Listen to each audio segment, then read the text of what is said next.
आता वैयक्तिक म्हणजे आम्हाला त्याने आर्थिक परिस्थितीला, मुलींच्या लग्नाच्या वेळेला, काय घसरण होईल त्या वेळेला त्याने आम्हाला मोलाचं सहकार्य केलेच. परंतु आता एखादा व्यक्ती जर गावातील दवाखान्यात जर असेल तर त्याने रात्री अपरात्री 1 लाख लागू द्या, 2 लाख लागू द्या, कुठं बँका वगैरे बंद असतात, कुठं अवेलेबल कोणाकडे पैसे नसतात, त्यावेळेला त्याने तुमच्याकडून 10,000, त्याच्याकडून 10,000, ह्याच्याकडून 5,000 असं गोळा करून बरेच वेळेला त्याने 1,00,000-2 लाख रुपये असं त्या पेशंटला सहकार्य मदत रात्री 11-12 वाजता सुद्धा केलेली. झोपेतनं माणसं उठवून सुद्धा पैसे मागून आणून मदत करत होते.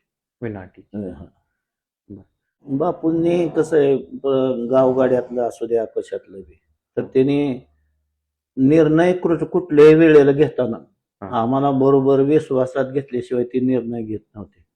प्रत्येकाला विचारणार कुठल्याही बाबतीत काय करावं काय नाही, सगळ्याला. आज आम्ही एकटंच नाही, सगळ्याच निर्णय घ्या. आणि तीच प्रथा यशवंत भाऊ असतील, राजू बापू असतील, आज गणेश दादांनी बी तीच प्रथा पुढे चालवलेली आहे. सगळ्या लोकांनी विश्वासात घेऊनच निर्णय ती घेते ती, असा ती वैयक्तिक निर्णय घेत नाही ती कधीच. ते आम्हाला असं झाल्यानंतर आमचा सुद्धा त्याच्यावर विश्वास बसला नाही, म्हणजे असं होणारच नाही असं आम्हाला वाटत होतं. पण फार मोठा गंभीर प्रसंग येऊन गेला.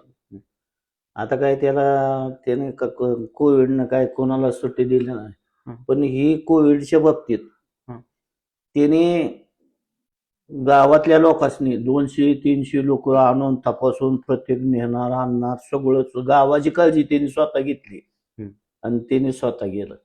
कसं वाटलं त्यावेळेस गावाचं? आता ती काय, आणि प्रत्येकाला घरपोच गोळ्या औषधं द्यायची सोय केली ती बोधली डॉक्टरच्या माध्यमातून ते. आणि एवढं मोठं सहकार्य करून सुद्धा प्रसंग त्यांच्यावरच बाका आला, ही आम्हाला सगळ्यात मोठी दुःख आहे. आता कसं होतंय, प्रत्येक वेळेला असं कार्यक्रम हे कुठं काय तर असलं तर आमच्या सुद्धा तोंडून दादाला सुद्धा बोलताना बरं ग बापू आम्ही म्हणणार, असं म्हणजे सहज शब्द निघून जाणार. कारण अजून सुद्धा आमच्या ते स्मरणात आहेच. असं आम्ही विसरलोच नाही, विसरणं शक्यच नाही.